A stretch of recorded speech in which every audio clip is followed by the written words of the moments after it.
시인 시편 75편은 다른 시들과 좀 연결해서 읽는 것이 좋은 시편입니다. 시편 73편부터 83편까지가 아삽의 시입니다. 그러니 오늘 75편은 73편과 74편의 연속성 위에 있다고 생각하고 오늘 본문을 보면 조금 더 오늘 본문을 이해하기가 쉽겠습니다. 오늘 본문 75편 1절은 이렇게 말합니다. 우리가 주께 감사하고 감사한다. 시인이 지금 이렇게 감사와 고백으로 시편을 열고 있습니다. 여러분, 우리가 어떨 때 하나님 앞에 감사를 합니까? 보통 우리가 하나님께 감사합니다라고 하면 감사의 제목이나 감사의 조건들이 있게 되지요. 감사라고 하는 것은 선행되는 어떤 감사의 제목이 필요합니다. 무엇 때문에 감사합니다. 이렇게 이야기를 해야 하지요. 오늘 시인에게 있어서 그 감사의 조건은 무엇입니까? 주의 이름이 가까이 있다 하는 것입니다. 앞서 우리가 수요일마다 살펴보았듯이 시편 73편과 74편의 아삽의 시대를 보면 너무너무 불의한 세상입니다. 경건한 백성들은 어찌하여 라고 하는 말을 입에 달고 탄식하고 살아가고 있지요. 여러분, 74편 1절 바로 한 장만 넘겨보아도 74편 1절 한번 보십시오. 하나님이여, 주께서 어찌하여 우리를 영원히 버리시나이까? 어찌하여 주께서 기르시는 양을 향하여 진노의 연기를 뿜으시니까? 여러분, 11절도 한번 보십시오. 주께서 어찌하여 주의 손 곧 주의 오른손을 거두시나이까? 주의 품에서 손을 빼내시어 그들을 멸하소서. 여러분, 이 아삽의 시편 시작하면서부터 계속해서 어찌하여 하는 표현이 계속 등장하고 있습니다. 왜 아삽은 이렇게 계속 어찌하여라고 표현하고 있는 것입니까? 하나님이 숨어 계신 것 같기 때문이죠. 마치 우리가 숨바꼭질을 하면 꼭꼭 숨어라 머리카락 보인다 이렇게 하면서 숨바꼭질 했듯이 마치 머리카락조차 보이시지 않는 것처럼 숨어 계시는 하나님, 전혀 이 불의한 상황에 개입하시거나 간섭하시는 것 같지 않으시는 하나님, 어찌하여 이 상황을 계속 이대로 두고 계십니까? 안 보고 계십니까? 왜 침묵하십니까? 하는 단식과 괴로움이 오늘 이 표현들에 묻어나오고 있습니다. 그런데 오늘 시편인 75편은 바로 이 어찌하여라고 하는 탄식들에 대한 응답입니다. 그 응답의 이유, 그 감사의 이유는 주의 이름이 멀리 있는 것이 아니라 가까이에 있다고 하는 것입니다. 여러분, 이 아삽은 주의 이름이 가까이에 있는 것이 복임을 그 누구보다 잘 아는 사람이었습니다. 여러분, 73편 28절에 아삽은 73편을 이렇게 마무리 짓고 있습니다. 하나님께 가까이함이 내게 복이라. 내가 주 여호와를 나의 피난처로 삼아 주의 모든 행적을 전파하리이다. 여러분, 이 73편의 마지막 고백이었던 이 고백을 오늘 75편에서는 시작부터 고백하면서 이 시편을 열고 있습니다. 하나님이여, 우리가 주께 감사하고 감사함은 주의 이름이 가까움이라. 사람들이 주의 기이한 일을 전파하리이다. 사랑하는 성도 여러분, 우리가 이 세상을 보면은요, 정말 답이 보이지 않는 것 같습니다. 현실만 바라보면 고통이 있고 고난이 있고 아픔이 있고 괴로움이 끊일 날이 없는 것 같은 것이 우리가 살아가고 있는 이 땅입니다. 현실만 보면 하나님이 숨어 계신 것 같고 보이지 않아서 안 계신 것 같은 느낌이 들 만큼 우리가 살아가는 이 땅이 우리에게 버겁고 힘이 듭니다. 그러나 우리는 우리의 눈에 보이는 것만 보는 자들이 아니지요. 우리는, 성도는 그런 자들이 아닙니다. 성도는 이 세상의 모든 불합리한 것들, 모든 억울한 것들, 그런 것들 배후에도 살아서 역사하시고 살아서 이 땅을 운행하시는 그 하나님을 주목하고 그 하나님을 바라보는 자들이 바로 성도입니다. 여러분, 오늘 이 아삽도 그랬습니다. 현실이 달라지지 않았는데, 어떤 상황이 달라졌다고 고백하는 것이 없는데, 어찌하여 했던 그 기도의 제목들이 여전한데도 믿음으로 주를 보고 가까이 계심을 보고 믿음으로 주님을 보았던 그것을 자기의 감사의 조건으로 여겼습니다. 우리는 하나님이 우리 곁에 계신다, 가까이 계신다고 하는 이 시선을 잃어버리면 안 되겠습니다. 아무리 경건한 사람도, 아무리 신앙으로 뛰어난 사람도 하나님이 내 곁에 계시다고 하는 그 사실과 그것을 바라보는 믿음을, 그 시선을 잃어버리게 되면 우리가 믿음의 선한 싸움을 싸우는 것이 아니라 실족하고 넘어지고 분노하게 되는 것이 우리의 모습이지요.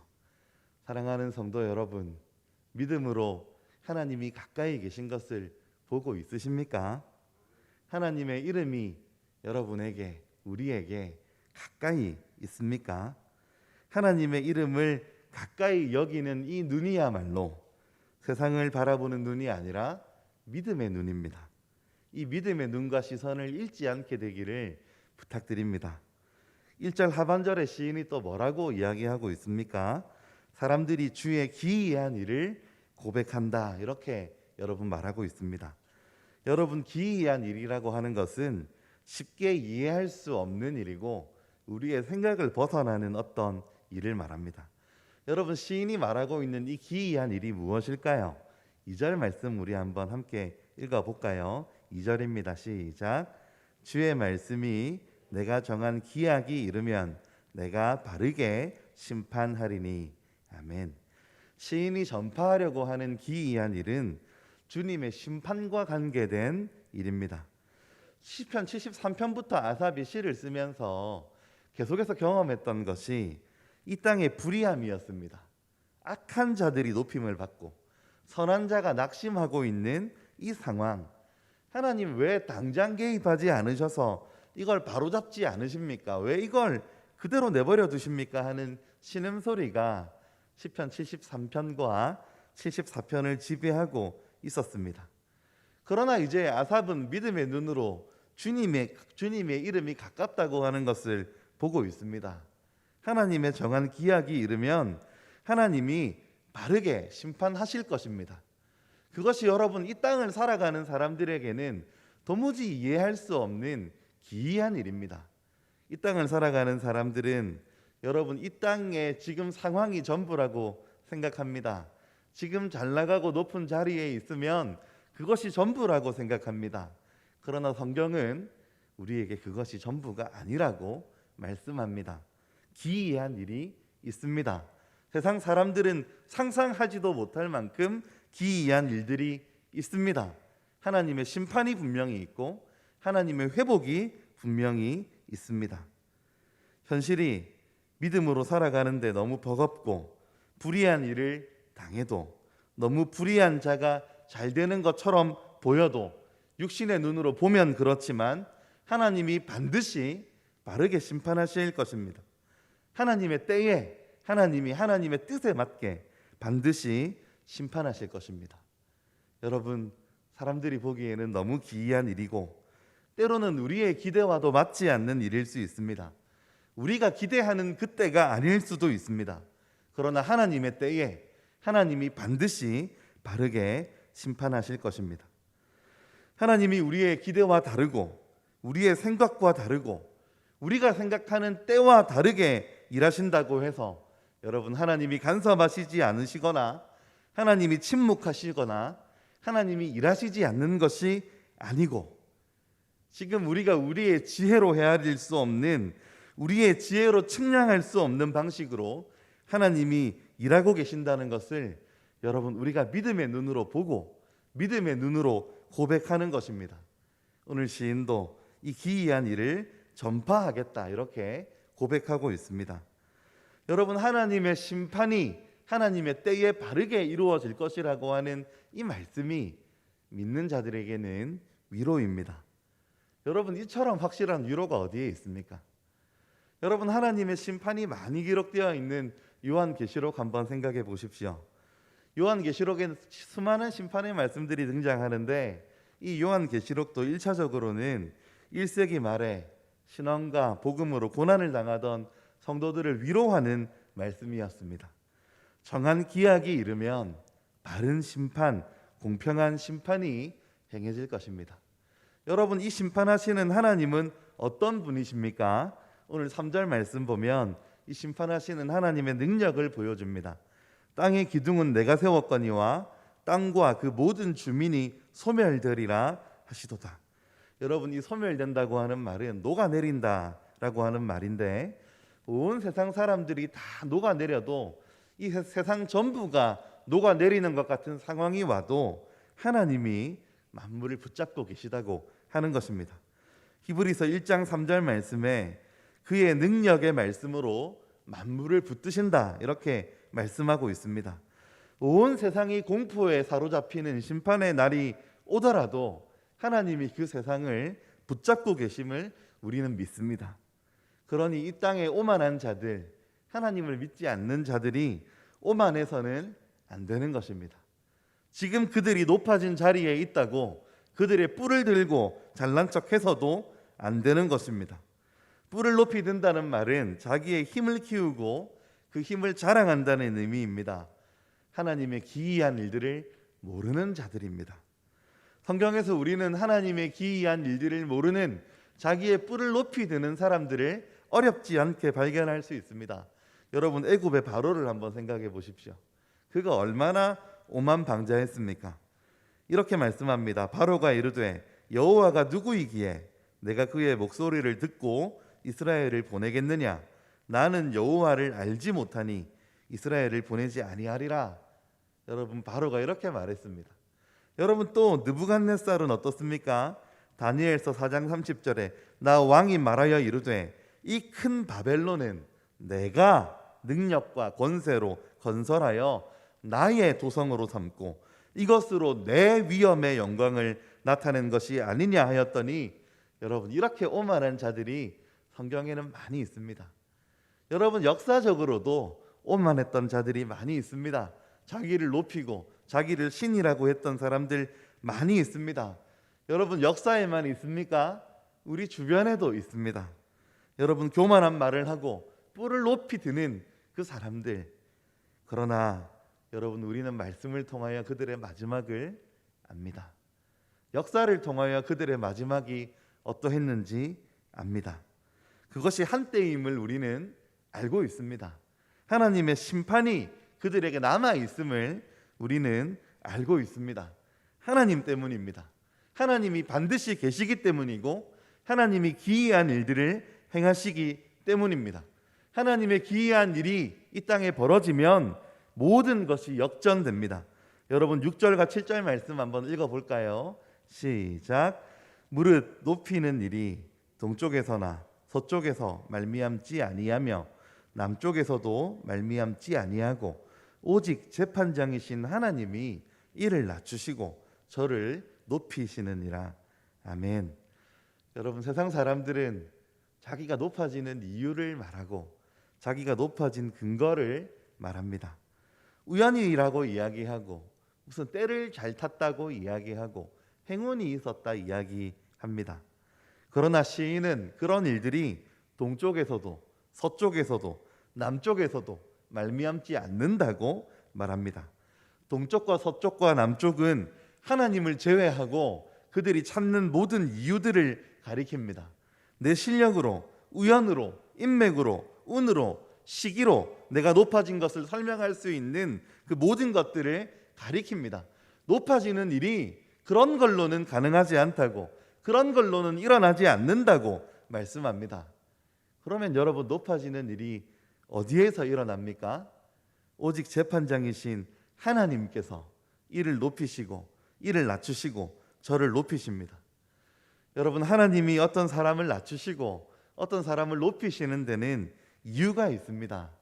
하나님은 불경건한 자들을 높이심으로 결국 비참하게 낮아지게 하시고 경건한 자를 낮추시면서 후일 높아지게 하십니다. 이것은 하나님의 주권에 속한 일입니다. 우리 주님 혼인잔치 비유를 이렇게 결론을 지으셨습니다. 무릇 자기를 높이는 자는 낮아지고 자기를 낮추는 자는 높아지리라. 여러분, 스스로 높은 자리라고 주장하지 말라는 것입니다. 스스로 끝없이 높아지려고 하는 이 세상에 우리 주님, 높이는 자는 오직 주님이시라 말씀하는 것입니다. 시인은 이어서 하나님의 진노의 심판을 말씀합니다. 8절 말씀입니다. 여호와의 손에 잔이 있어 술 거품이 일어나는도다. 속에 섞은 것이 가득한 그 잔을 하나님이 쏟아내시나니 실로 그 찌꺼기까지도 땅의 모든 악인이 기울여 마시리로다.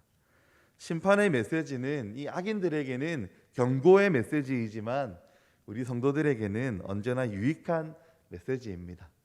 여러분, 하나님의 심판의 잔이 얼마나 무섭고 얼마나 무거운 건지 여러분 아십니까? 십자가를 앞두신 우리 예수님께서 이렇게 말씀하셨습니다. 아버지여, 만일 아버지의 뜻이거든 이 잔을 내게서 옮기시옵소서. 그러나 내 원대로 마시옵고 아버지의 원대로 되기를 원하나이다. 이렇게 간구하셨습니다. 우리의 구주께서도 피하시고 싶으셨던 이 진노의 잔, 이 무서운 진노의 잔을 우리 주님이 우리를 대신해서 받으셨다는 사실이 우리에게는 위로인데, 하나님과 교회를 미워하고 뿔을 높이 쳐드는 그 악한 자들은 하나님의 그 진노의 잔을 찌꺼기까지 다 마시게 될 것이라고 말씀은 우리에게 경고하고 있습니다. 이 모든 상황을 다 고백한 시인이 이제 하나님을 찬양합니다. 우리 9절 10절 말씀 한번 함께 읽어 보실까요? 시작. 나는 야곱의 하나님을 영원히 선포하며 찬양하며 또 악인들의 뿔을 다 베고 의인의 뿔은 높이 들리로다. 아멘. 시인은 야곱의 하나님, 약속의 하나님, 언약의 하나님, 이 하나님을 영원히 선포하고 증인의 삶을 살고 하나님을 찬양하고 살아가겠다고 이렇게 이야기하고 있습니다.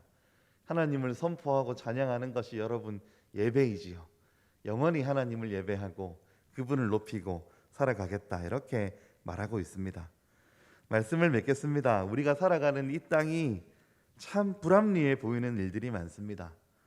악한 자가 강성하고 의로운 자가 고통받는 이 땅에서 왜 이렇게 하나님의 심판은 더딘지, 때로는 하나님이 우리를 잊으신 것은 아닌지, 때로는 우리가 신음하고 때로는 의심하는 순간들이 우리에게 찾아옵니다.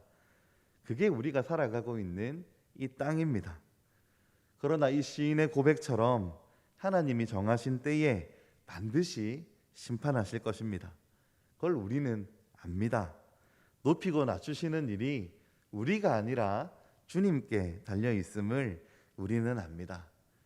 이렇게 우리가 아는 것이 우리에게 위로일 뿐만 아니라 우리가 이 땅을 살아갈 힘이 됩니다. 사랑하는 성도 여러분, 도무지 하나님이 보이지 않습니까? 앞이 캄캄하고 기도해도 도대체 하나님 듣고 계신지 의심이 되고, 어찌하여 하는 탄식과 눈물이 여러분의 양식이 되었습니까? 동서남북이 다 막히고 갑갑합니까? 여러분, 견디시기 바랍니다. 믿음으로 견뎌내 주십시오. 우리는 하나님이 계심을 반드시 믿고 그분의 심판과 그분의 심판이 있을 그때에 참된 회복이 있는 줄 믿어야 합니다. 하나님께서 우리에게 모든 눈물을 닦으시고 우리의 때 묻은 옷을 벗기시고 악인들을 심판할 뿐만 아니라 우리를 마침내 높이실 주님을 믿음의 눈으로 바라보시기를 바랍니다. 사무엘상 2장에서 한나는 이렇게 노래했습니다. 여호와는 가난하게도 하시고 부하게도 하시며 낮추기도 하시고 높이기도 하시는도다. 여호와를 대적하는 자는 산산이 깨어질 것이라. 하늘에서 우레로 그들을 치시리로다.